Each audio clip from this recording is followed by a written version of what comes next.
Hey, welcome to Go Stargazing Live. I am Vicky Video, and tonight's show is Let's Get Ready for the Partial Eclipse. Can't see a thing through those, and we'll be explaining why you can't see anything through those at all later on. In the meanwhile, we're just going to play the countdown while people tag their friends and get gathered around the big screen. We are streaming in 4K, so it's perfect to beam onto your big telly. So get comfortable, grab some popcorn, and let's play the countdown, and then we shall launch into it full throttle.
Good evening and welcome to Go Stargazing Live Partial Eclipse Special. So please do stick around for a special edition of Go Stargazing Live as we gear up for the upcoming partial eclipse on Saturday morning, March the 29th, 2025. On tonight's show, we've got the Manitarium with the Planetarium. The Cosmic Dave Eagle Nebula has landed to give him his full official title. He's going to be sharing essential tips on how to view the eclipse safely with your family. From eclipse glasses to colanders, we have got the best ways to watch. With thanks to First Light Optics for sponsoring my jazzy space hat.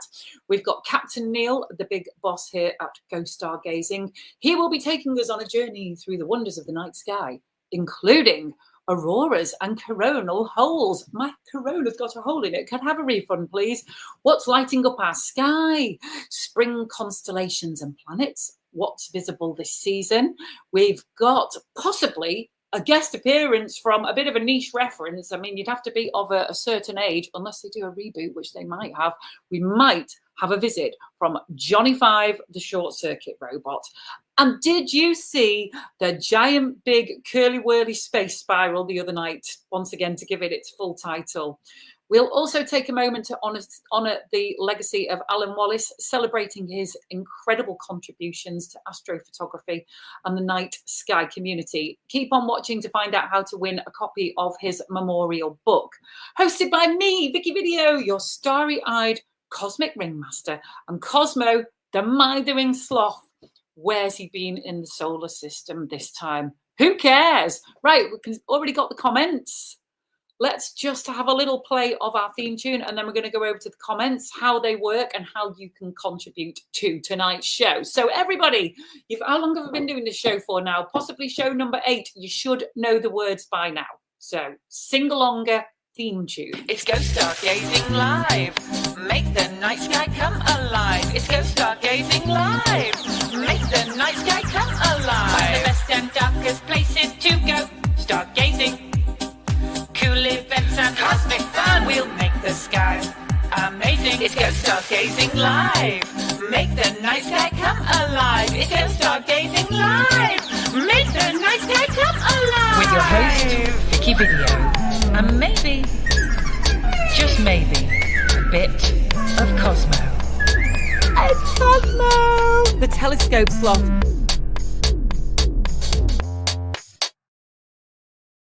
I'm feeling a little bit overdressed tonight, actually. I'm having a slightly weird feeling. I never wear a cardigan, and somebody gave me this cardigan the other day, and I actually bought new lipstick to go with it.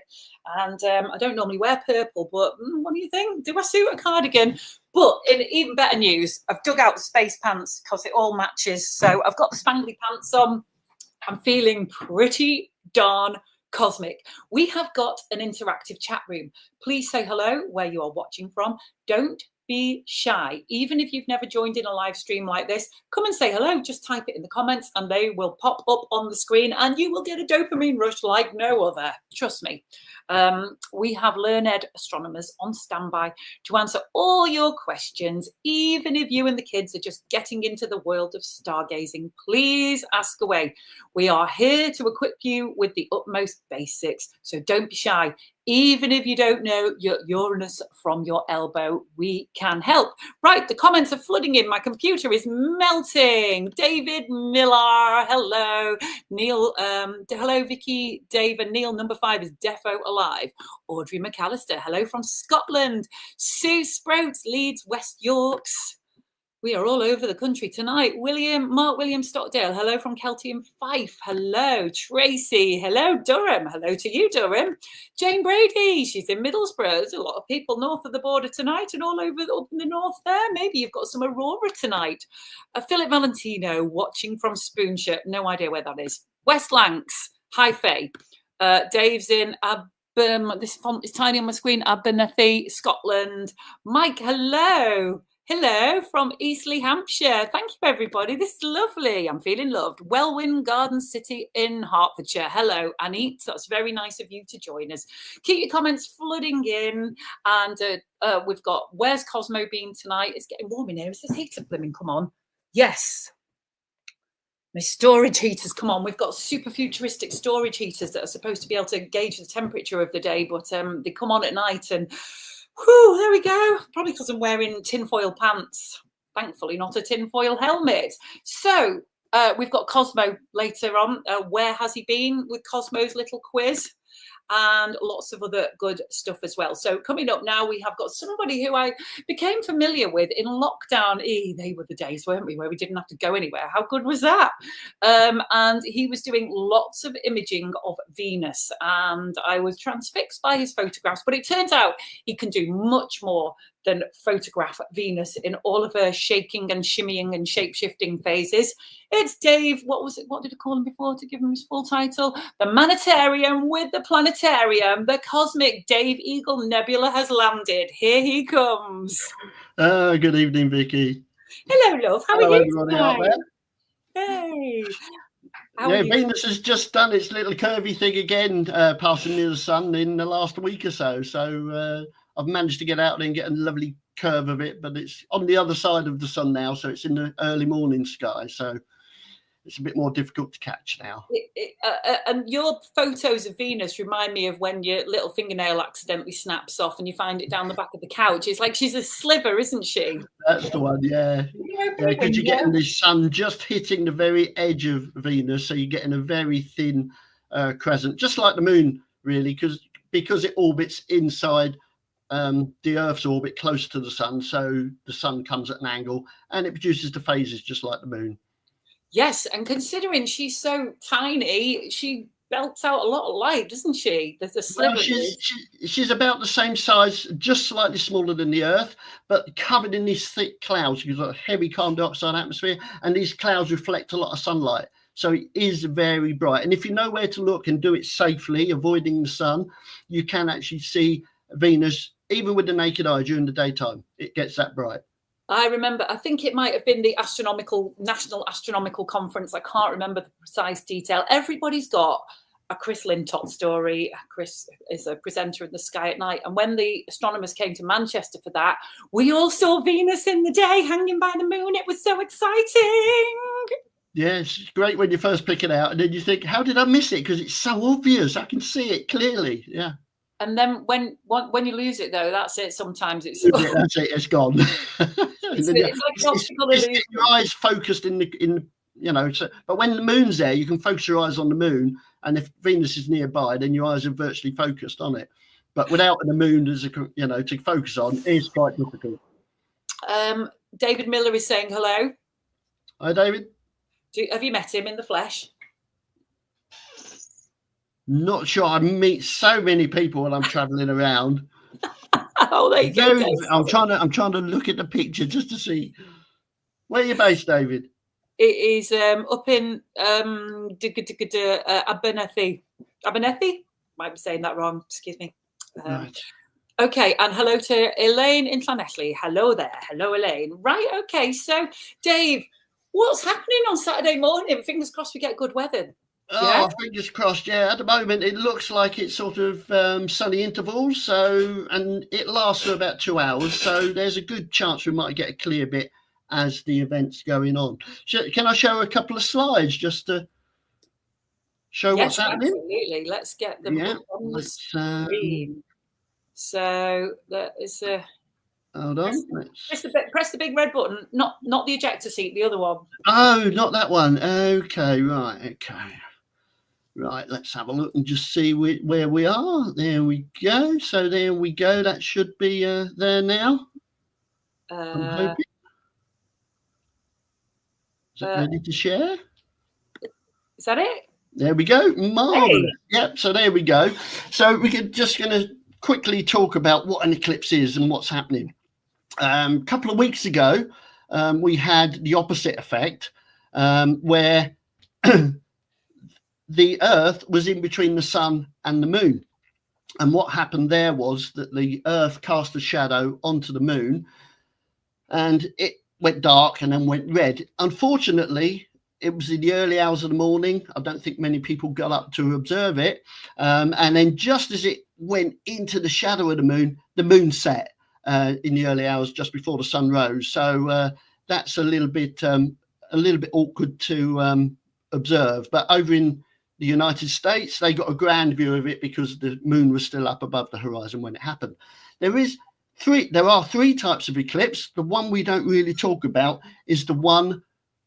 So that's a lunar eclipse, when the shadow of the Earth goes on the moon. The one we don't talk about that much is when the sun goes between the Earth and the moon. Of course, that never happens, okay? And if it did, then it would be known as apocalypse. So, yeah, that wouldn't happen. But the one we're going to see on Saturday, given clear skies, is, of course, it's the solar eclipse.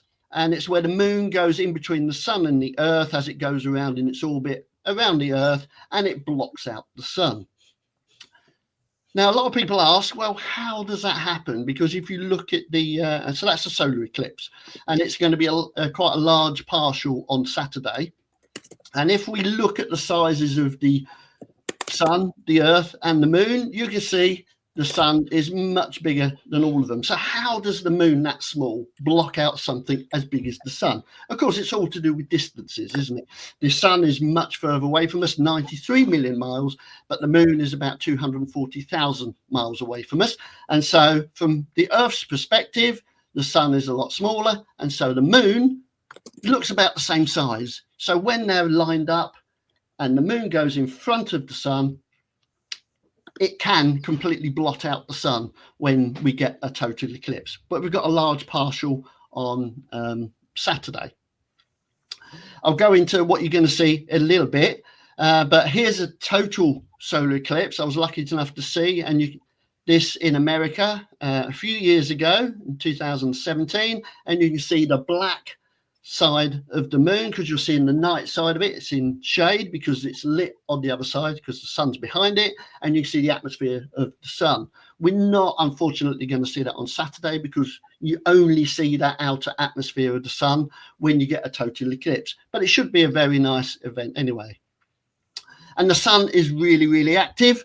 There's an image that I took about a week ago using special filters. Now, the one thing we must really stress about the eclipse and when you're looking at the sun is please always use the correct filters. I use filters to get rid of all the heat and light, and so I can take images, and this is using a special wavelength of hydrogen alpha, and you can see all these flames sticking out from the sun. So if you've got hydrogen alpha telescopes, and I know some of the events that are happening over the country, there will be people with hydrogen alpha telescopes that will show you the view with all these prominences and things sticking out from the edge, and this big chunk taken out of the sun as well.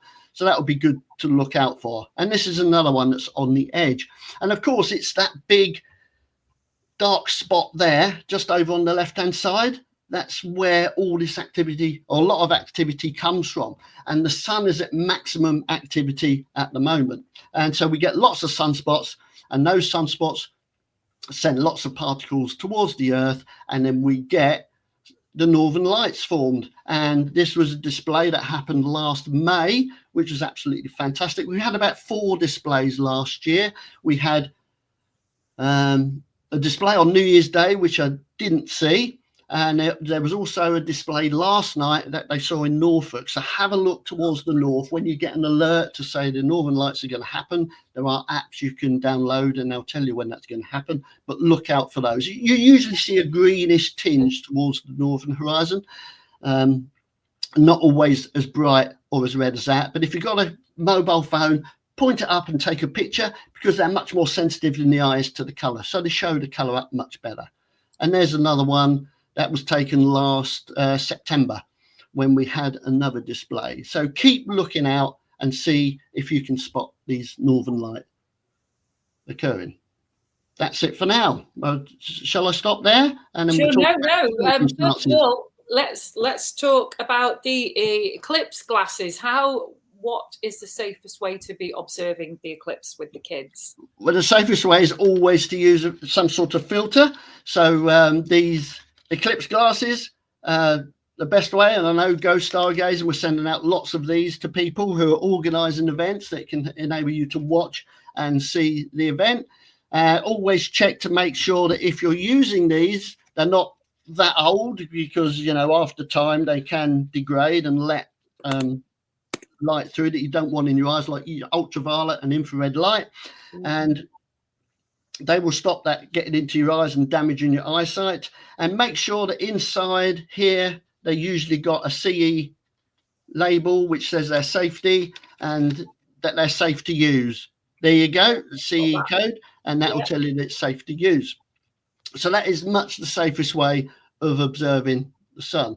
There is another way. If you've got binoculars, you can cover one side up and you can put a piece of card around the binoculars, and then you can project the image of the sun onto a piece of card down here. But you must be careful not to get anything near here, because it will be very, very hot. And make sure you use good quality binoculars, because if you've got plastic binoculars, they will melt because the heat has built up. Okay, so make sure you do use good quality binoculars. And make sure you cover up the other lens, otherwise you get 2 images overlapping, it won't look quite so good. Okay, there is a solar scope you can use, and there is a paper one you can cut out and make of one of these. A bit late now, obviously, but that will, it's got a little telescope here, and that the light from the sun comes in, hits a mirror on the back here, and is projected onto here. So you can see the image of the sun projected, reflected onto the back there. So that's another nice, safe way to do that as well. If you've got a small telescope, that can be done the same way as the binoculars, but make sure if you've got a little finder on there, make sure you cover that up to make so that the light and heat doesn't come through that as well. And then pinhole projection, that's a great way of projecting the sun. And one of these is fantastic, a colander. No, don't look through it like that, because you'll only strain your eyes, okay? Hey, yeah, you knew it was coming. You knew it was coming. What you have to do, you hold it up to the sun, and then behind it, you will see a number of images of the sun. Just like that. Oh, that's so good. And so you can see that lots of little images of the crescent sun, and that's the sort of thing you'll see if you use a colander like that on Saturday morning. So if you haven't got glasses, you're not going along to one of the events, go into the kitchen, grab a colander, and then get yourselves looking at the sun in that way. Yeah. If you stand under a tree, it'll do the same thing. So little specks of light coming through a tree will produce the little crescents, or through a gap in the blind or something like that on the wall or the floor, you'll see the same thing as well. That's so exciting. So did I think, just thinking, I love that colander thing, because you don't just get one image, you get a couple of dozen. But I've just realised our colander is one of those, it's got words in it instead of holes. It says something silly like live, love, laugh on it. That's even better. They make a great picture. Oh, I'll have to try that. Yeah, I didn't choose that particular colander. I inherited it. Oh, Dave, that's so good. That was everything I wanted to say as far as that's concerned. Sure. Did we actually mention how much of the eclipse is going Well, to that was be... my next show. So if I now present Oh, this, right. if I now present this screen. I thought I'd been abducted by aliens for 10 minutes. No, This part of the okay. presentation. So this is is that showing okay? Yeah, here we go. Let's pop her back in. So this is a program called Stellarium that you can download onto your computer and completely for free. And this is set for my location. So you can see the sun there. That's not representative of the sunspots that are there at the moment. But I've got some websites you can go to that show you what sunspots you can see. And we'll also have lots of pictures of the eclipse once it happens as well. So this is the view from my location. From your location, the timings may be slightly different. And if you're further north, you might see a little bit more of the sun eclipsed than those further south. Okay, so this is the view at 10 o'clock in the morning, just gone 10 o'clock. On this representation here, you can see the moon just about here. Of course, the sky is going to be bright. The sun's on the opposite side of the moon. So therefore, we're only seeing the night side of the moon. So you won't be able to see the moon. But of course, as time goes by, let me just center this on the sun. Hold on a second. I thought I'd done that, but obviously not. Okay. So what will happen is, as times go by, so it's just gone 10 o'clock. So as the minutes tick by, what you will see, a little chunk start to come out of the sun. And as the minutes tick by, so by 10:30, it's quite distinctive. So you can see that quite easily. And your colander will show that up really nicely once it gets to that stage. Keep watching, and then the moon passes and covers a little bit more of the sun as it goes. And then around about 11 o'clock is when the maximum. So this is about the maximum it covers. So I think it's about 48% or 43%, something like that. So that's about maximum. Now, so that's about 11 o'clock in the morning. When we had a partial eclipse, maybe 2 years ago, I can't remember now. When was the last one that we had here? And I actually thought, it's not a total eclipse. It's not going to be exciting. And we went to the park to see it and used the binocular method. And you know what? It was amazing. Yeah. So seriously, it might not be a complete, perfect, amazing, heart-stopping total eclipse, but even just that little bit with the moon going in front of the sun, just that little bit is enough to fire you up and get you excited. Trust me, isn't it, Dave? Yep, and it's really nice to keep watching using proper filters, of course, to see when that moon first starts to take that first bite out of the moon. That's great fun watching that. It sure is. Okay, so about 11 o'clock, that's the time. And of course, we don't have to worry about times yet because the clocks aren't changing until Saturday night. So that's good. We're not going to have the wrong times. And then after 11 o'clock in the morning, it starts to move away. And then around midday, then watch and see if you can spot the very last bit of the moon coming off the sun. So there you go. So by midday, it's all over, all happened. Wow. And then it's time to go in for, would you rather have a bacon butty or sausage butty at the end of the eclipse, Dave? A sausage and bacon butty. Red or brown? Oh, if they were separate, bacon butty's got to have red and a sausage has got to have HP. Definitely. Oh, right now. I'm already looking forward to me post-eclipse sausage and bacon butty. Get yourself some decent bacon and sausages to celebrate witnessing the eclipse safely with the kids. Okay, so get out, have a look, and watch this, making sure you use proper filtration to see it. Oh, absolutely. Okay? Yeah. So how are we? Little kids famously easily distracted by their iPhone. How are we going to get them interested in observing the eclipse, Dave? Well, I think if you take them out, well, it depends how keen they are, really. Because if they're really, really keen, I would say if they're observing it, get them to watch right at the very beginning and try and judge when they can see that first bite taken out of the sun. If they're sort of meh, then go out about sort of 10:30 when it's well in progress, because then you'll be able to show them something. Wow, there's a great big chunk taken off the sun. So that'll grab them first time. So it depends on their level of interest in it. If they're really, really keen, get them to watch at the beginning to see that first bite out of the sun. But if they're not really that into it, then take them out about 11:30 when it's well underway. And of course, 10:30 when it's well underway. And we all know there's an issue with children and iPads and tablets. You could always put Stellarium, which is free software, which all the pro astronomers use, on there. You could download Stellarium free and get it on the pad and show them it and get them interested from there. Viewing eclipses, says Vicky, who went all the way to Cornwall for the total eclipse in 1999 and didn't I was in Devon for that one. Oh, right. That makes two of us who blew probably a couple of grand on expensive bed and breakfast. So, as you can imagine, viewing eclipses can be fraught, Dave. What are some tips to not make fatal mistakes? Oh, well, let me just check my notes. Don't look directly at the sun without any filtration. That's the first one. Okay. And same with the camera. If you're using the camera, make sure you've got filtration on that as well, because it can damage the camera, the heat and light from the sun. And then enjoy it.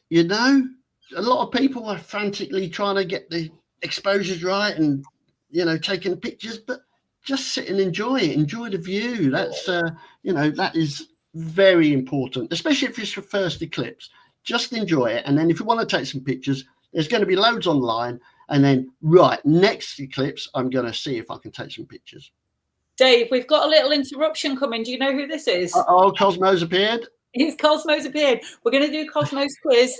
He's going to read out. No, he's not going to read out anything because he can't read, can you? Yeah, he can. He can read spaceship instructions because he's been flying around the solar system. This is Cosmo, and we're going to read out 3 clues. He jets off to somewhere different in the solar system each week. Do not try to guess now, or else Cosmo will smite you with a meteorite in the middle of your forehead. He's got a great aim with the cosmic catapult, so don't type it in now. It's just for a little bit of fun. So, are you ready for the Cosmo quiz? Let's go. He's the fastest sloth in the universe. Can you guess where Cosmo's been this time?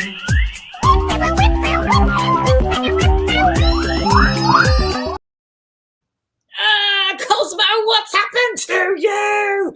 He's looking a bit crushed. He's been somewhere that's crushed him into a little ball, and this place is made mostly of iron and nickel. So that's your first clue. I'm just going to check a couple of the comments coming in, Dave, and then we're going to go back to wrap you up. Anit says, what time should we be out and about to see the start? Yeah?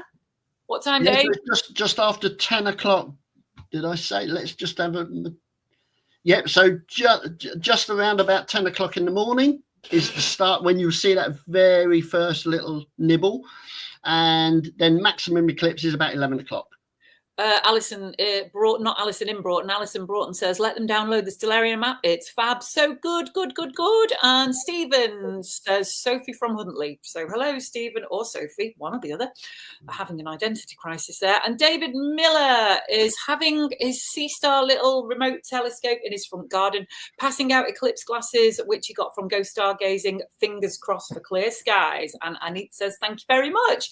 So where were we, Dave, before we were rudely interrupted by a crushed sloth? Where did we get up to? We're talking about the times, I think. Yeah, we got up to the times. Okay, so we did the mistakes. What to avoid, mistakes. Yeah, and just give us a little. I think Captain Neill's going to be doing what's in the sky this month, so I might be done with you. Good stuff. Do you think you might be done, Dave? Until next time. Yeah, that sounds really good to me. Yeah. Excellent, Dave. Wishing you clear skies after going to all this effort to help me out. So thank you so very much. Oh, I tell you what, just talk very briefly. You've got 30 seconds to talk about your planetariums. You've got a planetarium, a mobile planetarium that goes into schools and events. So yeah, so it's all good fun and love entertaining and educating the children and adults, of course, as well. I'm just going to see if I can find my favourite ever image, my favourite ever astronomical image. I'm going to see if I can get it displayed on the screen, and you can see. Yeah, there we go. Good job. I've got rapid fingers. Let's have a look. This is why I call you your magic name. Image file. Here we go. Here we go. What's coming up? What is this, Dave? This is my favourite ever. The Eagle Nebula. Of course, Dave Eagle Nebula. Hyphenate the name. Messier 17. Isn't 17 in Messier's catalogue of objects. Oh, just that. I mean, that's years old now. That is. It must be knocking on for 30 years old, that image. Yeah. Yeah. And of course, the central bit right in the middle there, that is the area that the Hubble Space Telescope famously imaged, called the Pillars of Creation. The Pillars of Creation. Look at those dreamy, wonderful area. And these are all star-forming regions. So stars like the sun are being made in those clouds of gas and dust. What a coincidence that you were named after a nebula, Dave. It's a there wonderful. You go. It's just and of course the first lunar module to land on the surface of the moon. And a pretty mean bird of prey as well. I mean, Vicky Duncalf apparently means brown cow, so it's not really that exciting. Not quite the same. No. Is there a bovine nebula? Maybe there is. The cow galaxy. Right, Dave, it's been a pleasure. Off you go now into the universe and have a wonderful eclipse. It's been okay. Well, good luck everybody on Saturday, and hope you get clear skies to see the eclipse. It's been a divine pleasure. See you in the stars, Dave. Okay then. Bye, everybody. Oh, cut him off in his prime there. Cut him off in his prime. Right, how do we get rid of the Eagle Nebula? Dave Eagle Nebula. Go away now. Go away. Right, so Cosmo's done his little thing, and we are going to go to our little sponsorship tag. Thank you to First Light Optics. Dave also works on the help desk at First Light Optics as well, which I just found out today. So, yes, friends of the show, Grant and the team at First Light Optics. More about them and their incredible endeavour, dishing out 60,000 pairs of these. In a moment. Go Stargazing Live is sponsored by First Light Optics, home of the SeeStar smart telescope that everyone can use. Download our free Go Stargazing mobile app To find out what's that in the sky, where and when to stargaze, and the best telescopes for beginners. Go Stargazing. And of course, we should have mentioned the Go Stargazing app is jam-packed with, oh, look at my new Saturn's ring wallpaper. Look at that. Isn't it beautiful? The Go Stargazing app and website is packed with astronomical events and locations and interactive maps. You can find so many different wonderful things to do, tips, products to buy. It's jam-packed with good stargazing advice for you and the family. Everywhere in the country. It's got a brilliant little expandable map with dozens and dozens and dozens of diligently updated events, courtesy of Captain Neill and the team at Go Stargazing. Right, okay, we have got another clue from Cosmo. So I'm not going to screw him in the ball. I don't think you like that, actually. So we've got another Cosmos quiz for you.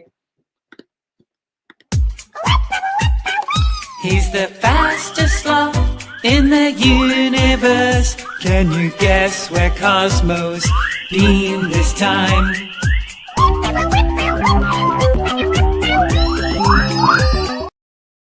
I can only imagine what my neighbour upstairs must think I'm doing. But right, Cosmo, second clue. Don't type it in just yet. We've got a third one coming up very shortly. The next clue is, I've got to sing, hang on. I'll have some water. Do do do diddle do do do do diddle do. Pressure pushing down on me. That's all you're getting. Where's Cosmo been? He's been crushed into a ball, and Queen and David Bowie are singing. Where on earth could he have been? Oh, I might have just given it away then. Right, comments. Let's have a look. Cheers, Dave. Yeah, thank you so much, David Miller. And Alison says, thank you. Keep the comments coming in. We are now going over to Captain Neill. Captain Neill. Where's he gone? Here he comes. Hello, Captain Neill. Very good evening, Vicky. Nice to see you. Oh, why, thank you very much. I put my best hat on just for you. How's it going, Captain Neill? It's going good. As you can see, I'm just a few 100,000 miles from the sun at the moment. It's a little bit warm behind me. You would sizzle like a little piece of bacon on Saturday morning after the eclipse if that was in real life, wouldn't you? Definitely brown sauce with your bacon. None of this red stuff. Nah. Oh, do you know? Well, actually, no. I was going to tell you something I've been doing, but I've been making homemade ketchup, and it's really nice, and it's got no sugar in it. But you won't be interested, being as you're a brown sauce man. Brown sauce on your bacon sandwich. Is there ever a place for ketchup in your life, Neill? Would you consider letting ketchup into your heart? Only if there's no brown sauce, I suppose. What's wrong with you, man? Right. Okay. So the skies have been busy lately, haven't they, Neill? Yes. Yeah. We've had a lot going on, haven't we? We've obviously had this parade of planets over the last couple of months. Yeah. And we've got the spring constellations to look forward to now as well. So I'll be doing a little bit of talking about that. But yeah, the big thing is this eclipse on Saturday morning. So fingers crossed. I mean, yeah, hopefully plenty of people have got these things. We've been very busy sending them out. Well, I say we've been busy. First Light Optics have done an absolute fab job to send these out. So they've sent just shy of 60,000 pairs of glasses to everywhere, all across the country. So hopefully lots of people are going to have them, hand them out to their friends, families, do events. I know there's quite a few events across the UK. In fact, if I can just quickly share my screen. Yes, you may. I can do this. Let me find the one I want to share.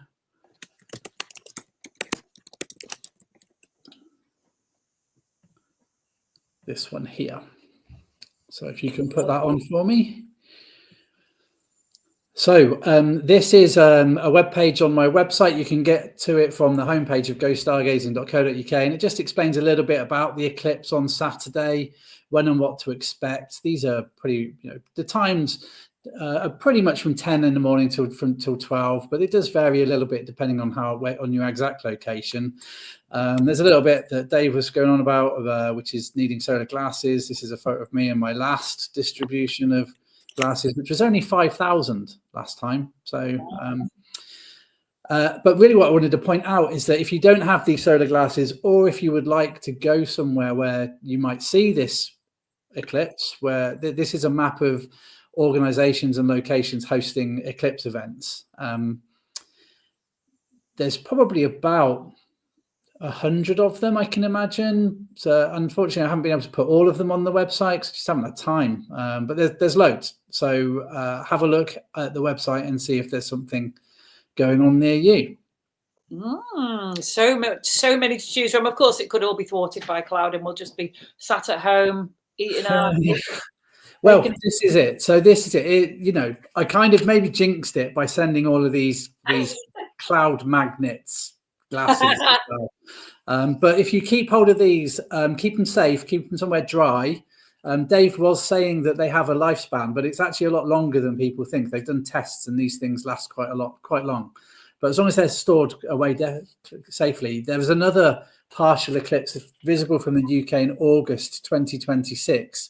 And that particular partial eclipse is 90% coverage. So it's a good one. It's a really good one. And the glasses will be perfect for that. And yeah, thank you, David Miller, and everybody else, of course, who's ordered glasses from us, all in support of Astronomers Without Borders. I haven't done the sums yet, but it looks like we'll be donating around about £6,500. Neill, that's absolutely tremendous. Yeah, to their program, because they've got a program that distribute glasses, these solar glasses, to everywhere in the world. So it's a very worthwhile thing to be doing. So that's really a lovely success story, and very, very busy, and well done to everybody at FLO, First Light Optics. Now, I was out taking a strolley-poly the other night. What was I doing? I was walking to the greengrocer because I'm doing a faddy diet, and I was walking due north because the road runs south-north here, and I saw the moon in the wrong place, and thought that's weird. But because I just assumed it was the moon, even though it was very far over to the right from where it usually should, I didn't trust my judgment. Then I got back from the greengrocers, laden down with all sorts of weird and wonderful fruit and veg, and including a £2.50 carrot. But that's very beside the point. I looked up and there was the moon again right overhead. And I said to my friend on the phone, there's something weird in the sky. And he said to me, oh, it's probably just an aeroplane. And I went in and, well, obviously not many people knew what the giant whirligig wormhole in the sky was. You saw it, Neill, didn't you? Should we play the video before we talk? Have you got the video, have you? Yeah, it slowed my computer right down, but I did manage to burn it off. So okay, all right. There's some really. Are you playing the really bad commentary of mine as well? Yeah. At least you didn't swear. Well, here it comes. You can annotate it. It's 3 minutes long. I'll try and talk over it just to explain. Then is that it? I think so. This isn't the video. This is a photograph that I took. Oh, hang on. Oh, yeah. I know. I've got to do the. Hang on a minute. Video file. Let's have a look. I think it might just be this one. Let's play this version. Here we go. Oh, it says it's got a codec on it. It's a good job I don't. What is a codec? A codec is a way of encoding video and audio into a file. Oh, right. You think I'd know that being called Vicky Video? So normally codecs are normally picked up automatically, but it might have been because I sent it to you in a movie file. Right. Okay. So yeah, so this is it directly above. So I was lucky enough to be up at Twice Brewed Observatory in near Hexham in Northumberland, running a stargazing event, and I saw this thing come over the horizon from the northwest as a bright object, but I didn't know what it was, and I kind of started freaking out. And I actually had a look at it through the telescope. It looked amazing through the telescope, but this was me recording video of it when it was directly above. So it was a really bright point of light with this shimmer around it, and it was like changing in shape. And it must have taken about 10 minutes to traverse the sky. I'm up at Thrice Brewed Observatory. That's my little commentary that I tried doing whilst I was recording this video. But I really, honestly, did not know what it was at the time. Let's have a listen to what you've got to say about it. It's a little bit embarrassing because I sort of go into it like, oh, is it a satellite? Here from Go Stargazing. I'm up at Thrice Brewed Observatory and Planetarium near Hexham in Northumberland this evening, and just setting up the telescopes ready for an evening of stargazing. And then this thing appeared in the sky.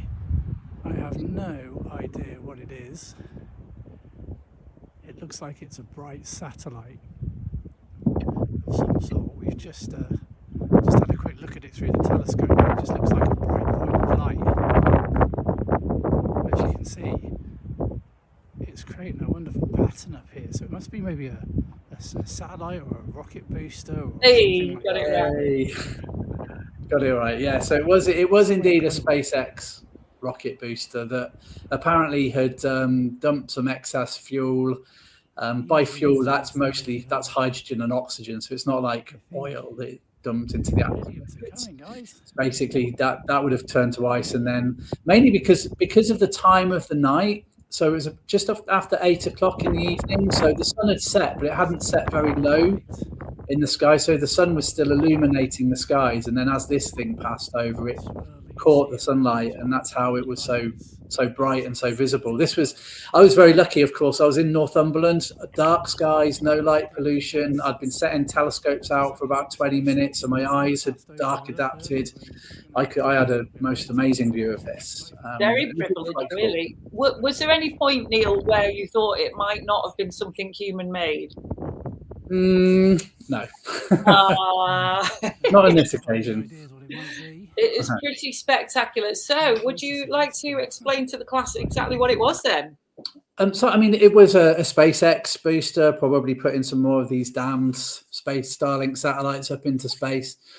Apparently, the spiral shape was caused with the rocket booster turning, and as it jettisoned its fuel, that fuel turned into ice and caused this spiral shape to glow in the sky. So that's what it ended up being, but I didn't know that at the time. It was a bit spooky, yeah.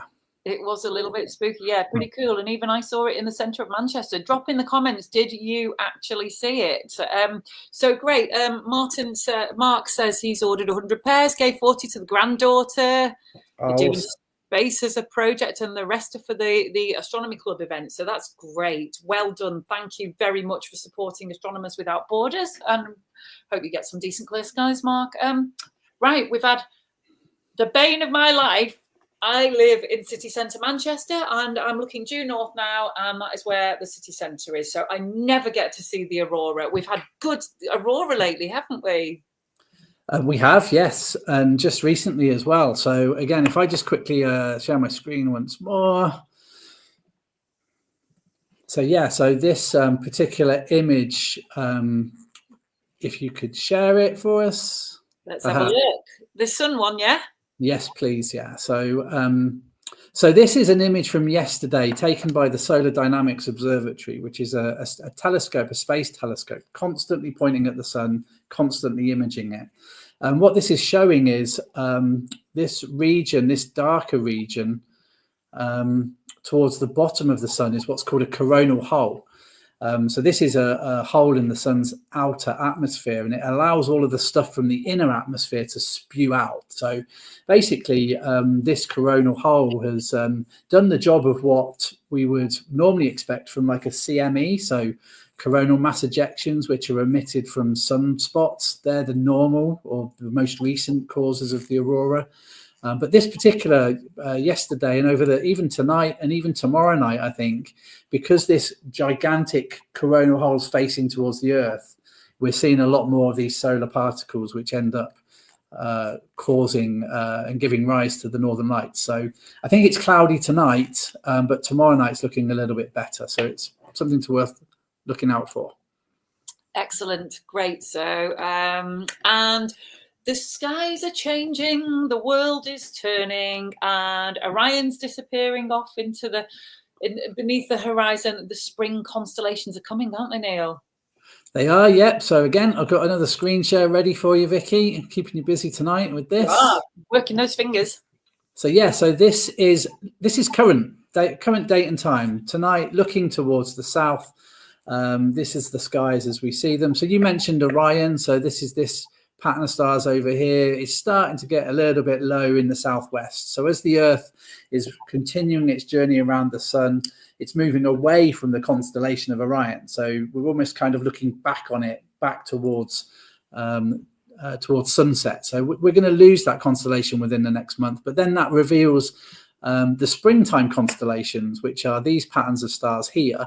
If I just switch on some lines and some labels, we can see the constellation names. And these are the ones that I'd really like to point out, because these patterns of stars here, they're the ones we're going to be seeing over the next couple of weeks and months as we head into summer. So a cool pattern of stars to look out for is Leo, the lion. So this is quite a prominent constellation. The stars are bright enough to be seen. Oh, hang on a minute. What's he just doing? What are we doing there?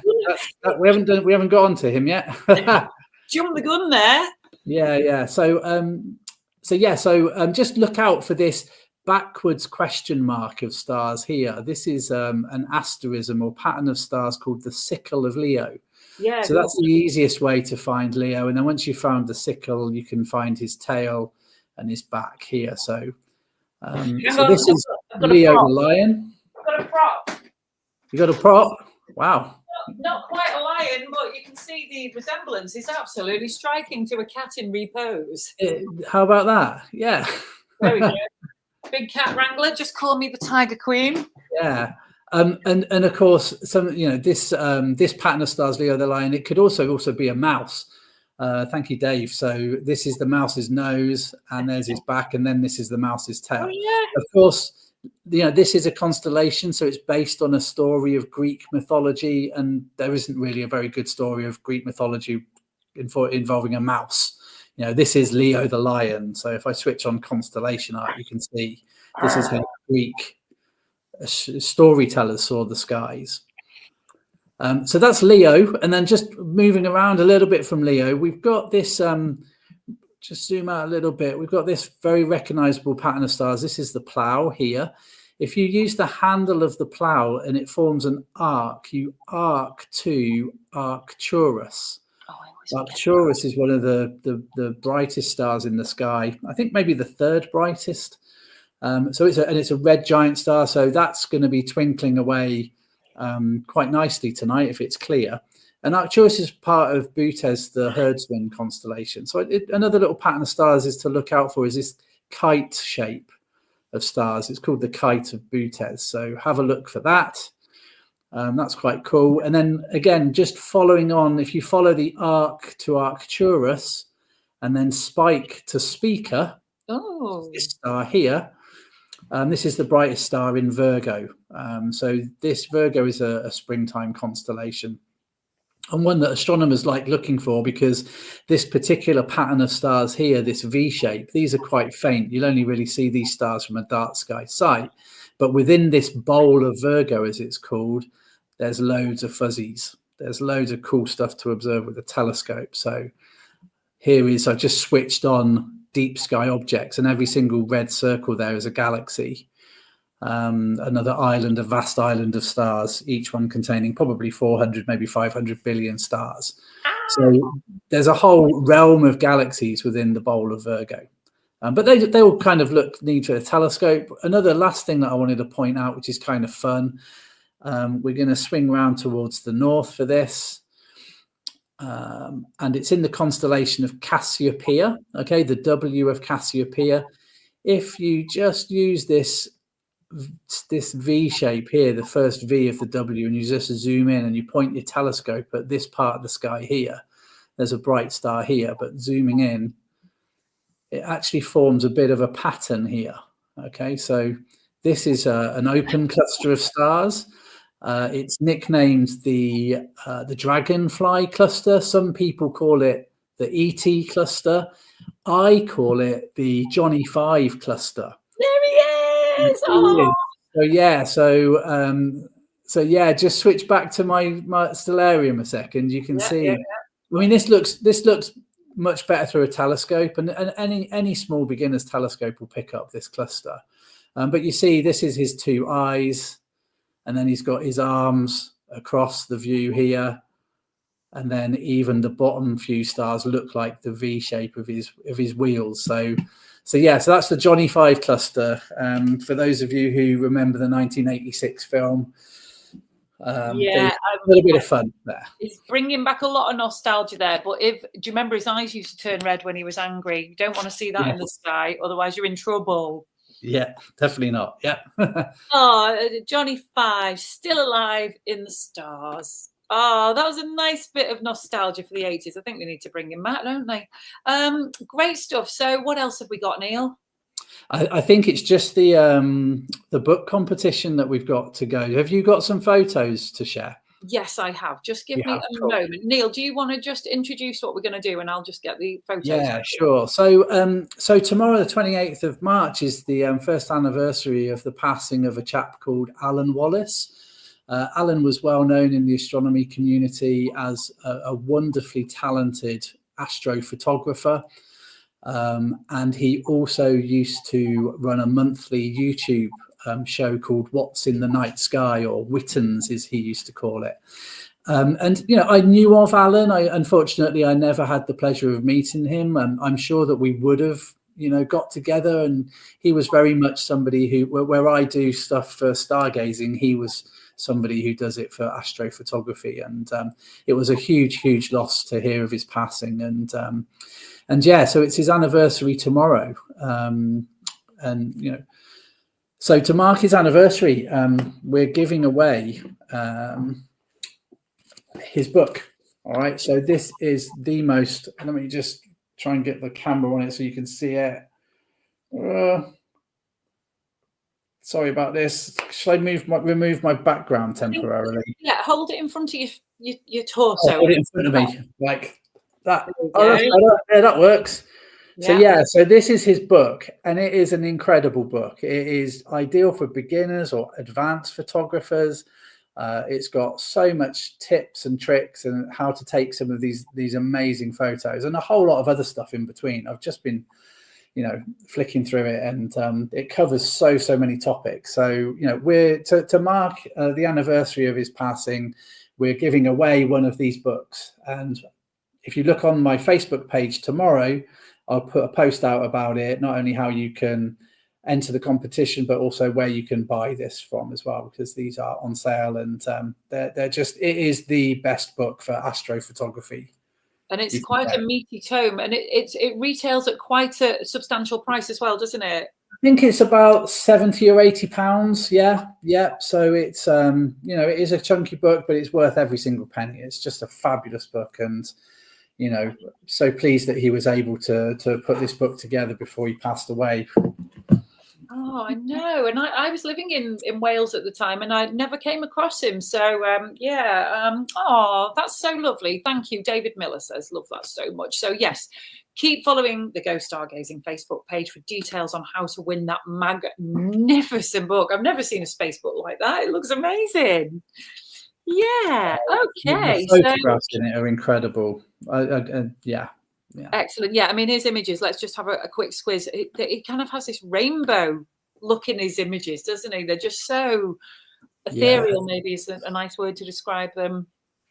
I'd imagine that this is a meteor shower. It looks like it's probably the Orionids, because Orion is in the middle of the view there. This is just a guess, but Alyn would often take photographs from his beloved Spain. He would go up Snowdonia in the Elan Valley. This particular photo would have been him above the cloud tops. I think that's what's called a cloud inversion. You know, the orange light there is probably light pollution from a distant town, but then he's got this fabulous, I mean, that's the Milky Way going past Orion, which is a very faint part of the Milky Way. So it would have taken a talented person to capture an image like that. Okay, Dave Eagle in the private chat saying Geminids by the look of the trails. Oh, okay. Yeah, fair enough, yeah, fair enough. Let's put him back on. How do you know they're a Geminid? What's the signature? Oh, he's not got his microphone on. You're muted. Mute. There you go, Dave. Yeah, if you look at the trails of the meteors, and they all point back up to here. Right. See, they all point back to Gemini, which is situated just top left of Orion. Oh, so that's how you can tell the meteors come from that part of the sky. They're all traveling parallel to one another, but from our perspective, they look like they're emerging from one point in the sky. Yeah, it's a little bit difficult to get your head around that. But if you're in a, let's say, a hospital in a long corridor, the far end of the corridor would be look a lot smaller, and all the ceiling and the floor would sort of come to one point in the middle. And that's exactly what the meteors are doing. You're looking down these parallel lines of meteors coming towards you, and they all appear to come from that one point in the sky. I think if you're in a hospital corridor and you can see light coming down the end of it, then you might be in some trouble. Don't walk towards the light. Dave, thank you so much. And Neill, I'm going to say good night to the pair of you. You've both been a fantastic guest this evening. It's been a pleasure to have you on. And thank you so much. And we're going to go over to Cosmo's last clue now. Okay. Cheers, Neill. Thanks, Dave. Bye. Bye. Yeah. Thank you so much. Thank you. Right. We've got Cosmo's last little clue. Thanks for Dave for that little bit of additional info there. Okay, Cosmo quiz, let's go. He's the fastest sloth in the universe. Can you guess where Cosmo's been this time?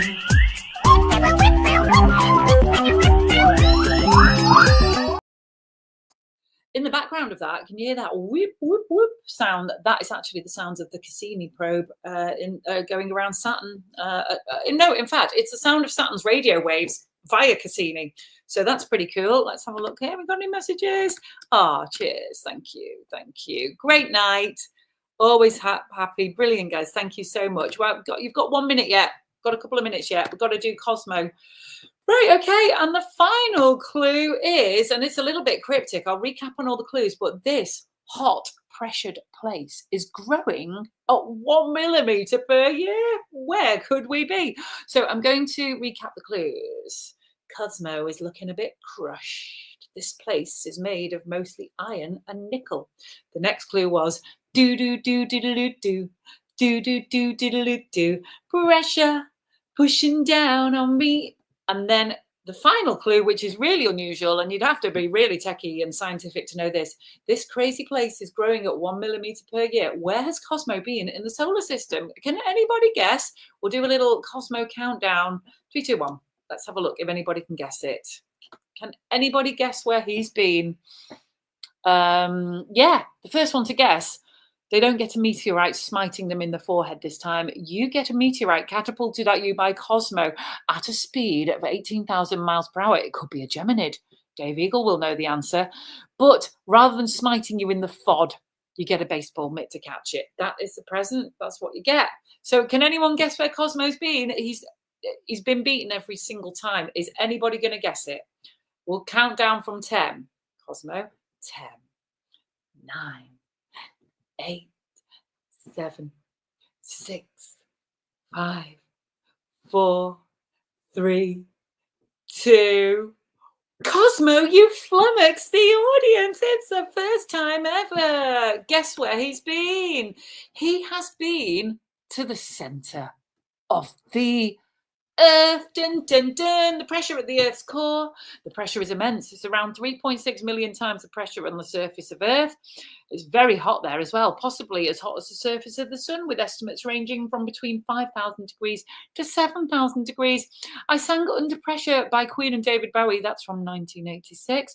A track that captures Freddie Mercury's audacious attempt of burrowing through to the Earth's crust with a teaspoon, all the while navigating the seismic chaos of pressure, heat, and rock-solid ambition. And apparently the inner core is growing. It's slowly growing because it's gradually solidifying from the outer core. Oh, right. So it's not actually, well, it is growing, but it's solidifying from the outer core. Okay. You might need to Google that one. I'm not going to go into any more detail. Right, Bob. Thank you, the man with space for the face. Look at Bob's little avatar. It's blimmin' great. David Miller says, great night. Always happy. Thank you. I've read that one. Right. Any more messages? Any more? I'm going to go in about 30 seconds and over now. Come on, Cosmo. Let's go. Happy eclipsing, everybody. Be safe. Be safe. I'll play me good night theme and then I'll come back and some of the comments might just pop up before we go. Don't like switching it off. Don't like switching off at all. Closing theme. Let's go. Good night, stargazers. You've been really amazing. Good night. Good night to you. Love from the Go Stargazing crew.